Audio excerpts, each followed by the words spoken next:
You all think you have problems in the United States? Well, we also have problems up here in Canada. Hey.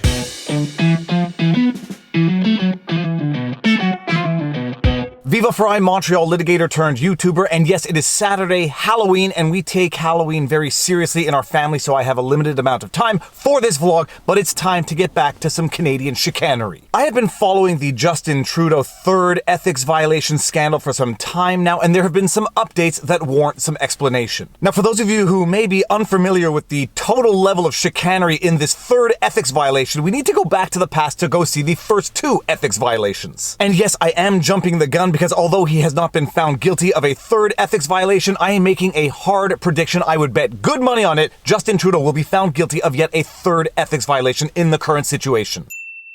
The first ethics violation dates back to 2016 when Justin Trudeau, his family, and other members of the Liberal government vacationed at Aga Khan's private island in the Bahamas. At the time, Aga Khan and his foundations were lobbying the government and in fact receiving from the federal government tens of millions of dollars. So it could have been seen as something of a conflict of interest or something of an ethical violation for Justin Trudeau to be accepting gifts and vacationing in Aga Khan's private island while Aga Khan and his entities are lobbying the federal government for millions of dollars. And in fact, it was deemed to be an ethics violation.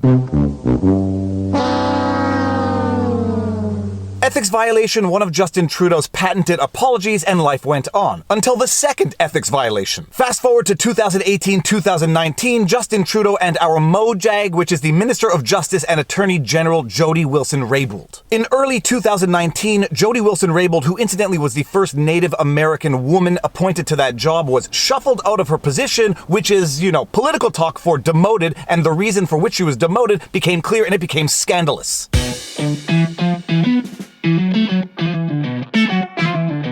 Apparently, Jody Wilson-Raybould was demoted because she refused to heed to the pressure of Justin Trudeau and his cabinet not to prosecute a company known as SNC-Lavalin. SNC-Lavalin is a huge Montreal-based engineering and procurement firm, and they were being investigated for corruption and bribery charges in foreign countries, and Jody Wilson-Raybould, as Canada's Mojag, had decided to prosecute SNC-Lavalin despite pressure from Trudeau. And when she did that, she was shuffled out of her position and replaced by someone who would heed to Justin Trudeau's pressure. Justin Trudeau was found to have committed a second ethics violation, although this time there was no apology, and incidentally I did at least one vlog breaking down that entire ethics report. If you haven't seen that vlog, I'm going to link it right here. Give it a watch if you are interested in Canadian law and politics. Fast forward to 2020, the year of the My Sharon Cyrus Schmendrick or the coronavirus pandemic, and during the lockdown it became revealed that Justin Trudeau had granted an exclusive contract to a charity that, coincidentally enough, had paid his mother and his brother upwards of $250,000 over the last 3 or 4 years. The We charity had paid Justin Trudeau's mother and brother speaking fees to speak at fundraising events, even though apparently the charity had told other celebrities that they don't actually pay speaking fees.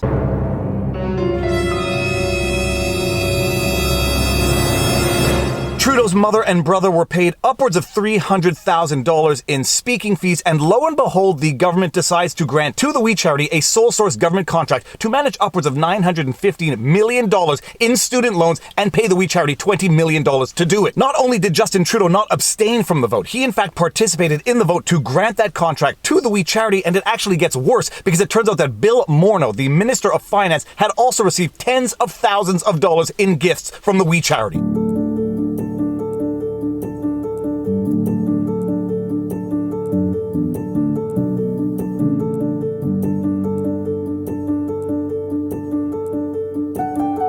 No chicanery, nothing to see here, folks. Incidentally, I've done a few videos on the subject. I'll link one here explaining the entire scandal. At one point, the We charity said it wasn't We charity that paid Justin's brother, mother, and wife. It was Me to We, the for-profit branch of the We charity. And it is when you break down this corporate shell game that oftentimes gets played between not-for-profit and for-profit organizations that you realize what game is actually being played here. As far as I'm concerned, it doesn't matter if it was in fact Me to We that paid Justin Trudeau's family members and not We charity. As far as I'm concerned, it all comes to the same thing: corruption. And to break out the timeless meme, but wait, there's more.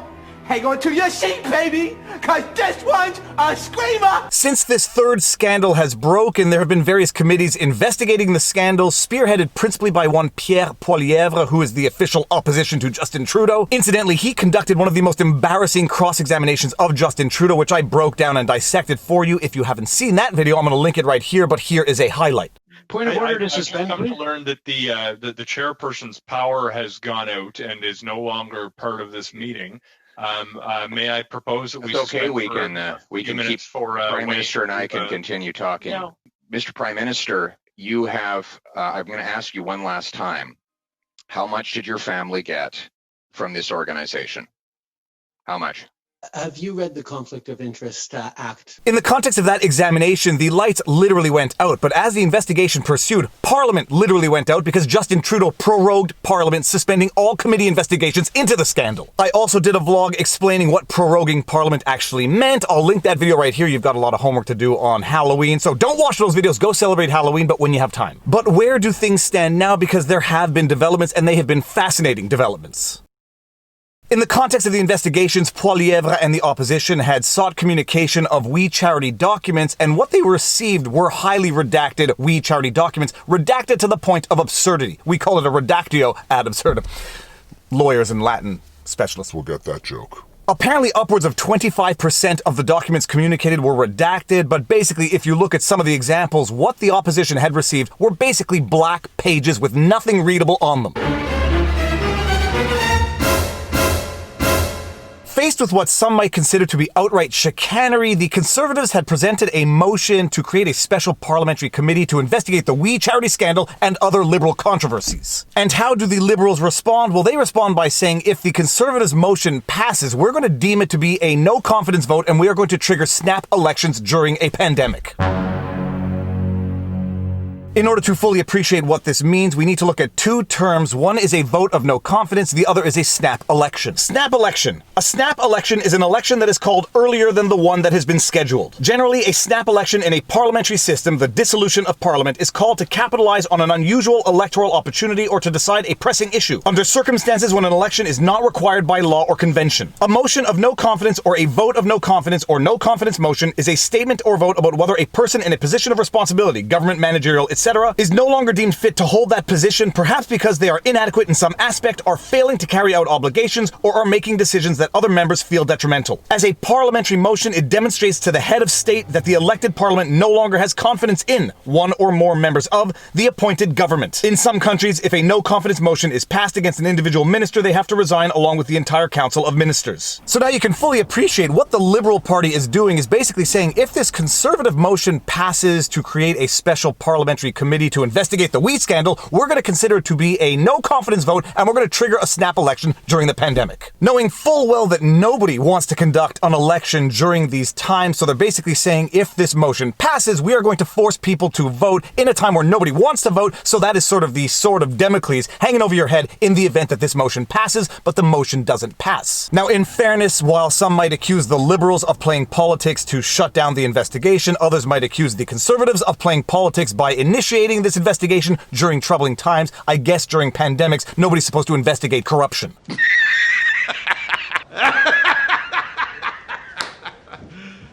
Are you serious? But under the guise of labeling the Conservatives' motion to appoint a special committee as a vote of no confidence, and under the threat of triggering a snap election during these times, the Liberal government has effectively pressured the other members of the government to vote against this Conservative motion, so we're not triggering any snap elections just yet. Oh, snap. Canadians dodge snap elections as Liberals survive confidence vote with help from NDP Greens. The vote was on a Conservative motion to create a special parliamentary committee to investigate the We Charity scandal and other Liberal government controversies. Ottawa. Or as Tucker Carlson pronounces it, Ottawa. So if the question is, what's the capital of Canada? For the record, it's a place called Ottawa. Ottawa.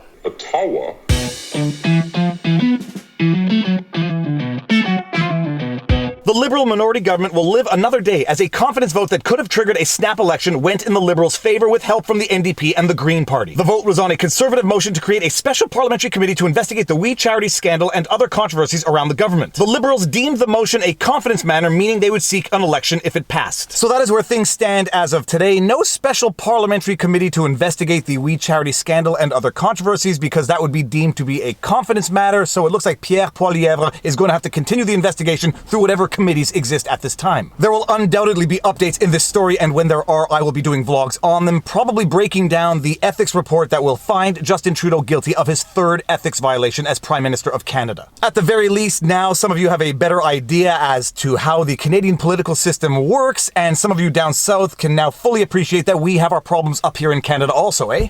With that said, it's almost 11 o'clock. I've got some Halloween decorations to set up lest I be destroyed by my children. But if you like my videos and you like my content, please be sure to like, share, subscribe, hit the notification bell, drop a comment in the comment section below because it feeds the algorithm. You can do it. Feed me, Simo. If you want to support the channel, all of the support links are in the pinned comment. We've got PayPal, Patreon, subscribe to our YouTube membership. We've got merch. Be sure to check out our weekly live streams with Robert Barnes. Tomorrow's live stream is going to be awesome. We've got a big announcement, and now you know your vlog. Peace out. Booyah.